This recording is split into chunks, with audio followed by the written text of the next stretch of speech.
Le Conseil supérieur des églises de réveil du Congo a effectué ce dimanche 26 juillet 2020 une descente sur terrain, en l'occurrence dans les églises de Brazzaville, pour se rendre compte de la situation de la reprise de culte. Aujourd'hui, nous avons reçu pour vous le président du Conseil supérieur des églises de réveil du Congo. Il se nomme, comme vous le savez évidemment, le pasteur Lubota, qui est également responsable pasteur de l'église, la communauté chrétienne évangélique. Bonjour pasteur. Bonjour. Alors, nous aimerions savoir, vous avez initié évidemment au mois de mai, primordialement dans le cadre de ce plan que vous avez élaboré et initié évidemment, le plan de riposte contre la Covid-19. Nous aimerions savoir au mois de mai, quel était le but poursuivi par l'organisation de ce culte? Alors, pour répondre à votre question, cher ami, effectivement, nous avons eu au mois de mai 2020, et précisément le 14 mai, mais là, c'était la date, si vous voulez, de fin d'un programme que nous avons appelé la riposte spirituelle pour la guérison de la nation par rapport, n'est-ce pas, à cette pandémie que nous connaissons, à savoir la Covid-19. Et effectivement, nous sommes allés, comment dirais-je, dans la repentance pendant 2 jours. Donc ça a été le 12, le 13 et le 14, nous avons terminé donc par cette prière. Et donc tout ça, vous l'avez fait dans l'union, comme l'hymne national du Congo le dit si bien, la congolaise, avec tous les leaders des églises, sinon toutes les églises. Nous n'avons pas regardé, si vous voulez, à nos doctrines, voire même à nos confessions.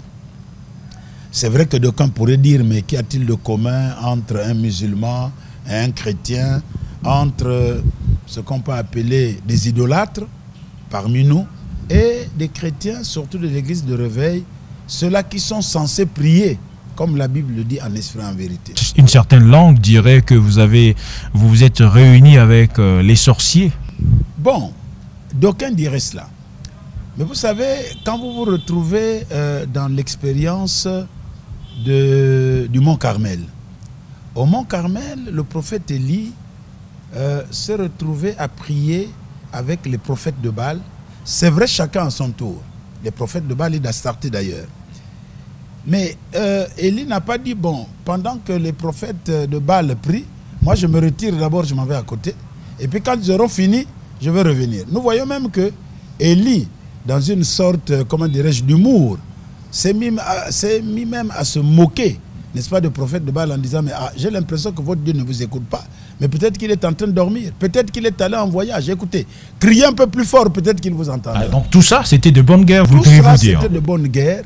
Mais ce qui est vrai, c'est que lorsque Élie prie, et c'est ça qui m'intéresse dans l'histoire, pour que vous compreniez pourquoi nous pouvions nous retrouver avec les gens des obédiences tout à fait diverses et de prier néanmoins quand même le Dieu créateur. Ce n'est pas la tour de Babel que vous avez construite là? Non. La tour de Babel, disons que... Vous ne partagez pas la même foi? Avant que j'y revienne, c'est vrai que nous ne partageons pas la même foi, effectivement. Et cela peut paraître, comme vous dites, une tour de Babel, c'est une foi posée sur une autre. Alors tout ça là, ça vous donne un véritable salmigondi. Une bonne bouillabaisse. Mais il ne s'agit pas de cela. Écoutez, pendant que nous sommes là, dans cette espèce de Mont Carmel, comme je vous le dis, et que le musulman, l'idolâtre et le chrétien réveillé, comme on dit, sont en train de prier ensemble, ce qui est vrai, c'est que le Dieu qui est là, le Dieu qui est censé prier certains, en esprit et en vérité, ce Dieu-là, qui est le vrai Dieu. N'avez-vous pas besoin du soutien du gouvernement?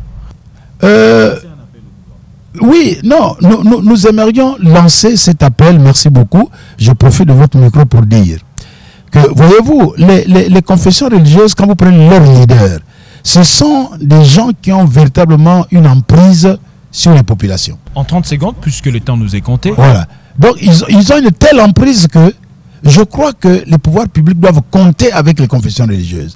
Et si seulement elles peuvent nous soutenir, parce que beaucoup croient que comme on a mis en place un fonds de solidarité, certainement les actions que nous sommes en train de mener, nous bénéficions un peu de l'aide de ce fonds. Non, il n'en est rien. Vous avez compris, aujourd'hui, nous avons reçu pour vous le pasteur Lubota, le président du Conseil supérieur des églises de réveil du Congo, également pasteur responsable, comme je l'ai dit d'entrée de jeu, de la communauté chrétienne évangélique.